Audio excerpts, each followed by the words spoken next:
اعوذ باللہ من الشیطان الرجیم، بسم اللہ الرحمن الرحیم۔ تمام دیکھنے اور سننے والوں کو السلام علیکم ورحمۃ اللہ وبرکاتہ۔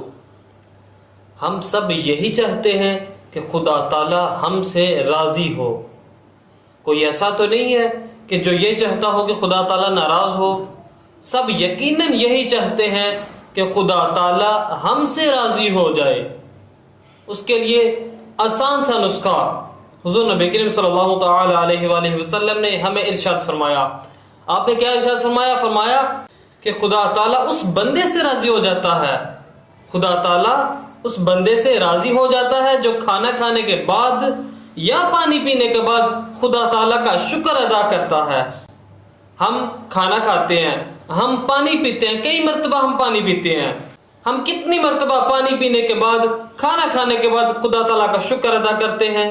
ہمیں خدا تعالیٰ کا شکر ادا کرنا چاہیے، ہر حال میں خدا تعالیٰ کا ہمیں شکر ادا کرنا چاہیے۔ اللہ تعالیٰ کی بارگاہ میں دعا ہے کہ اللہ تعالیٰ ہمیں ہمیشہ اپنا شکر ادا کرنے کی توفیق عطا فرمائے۔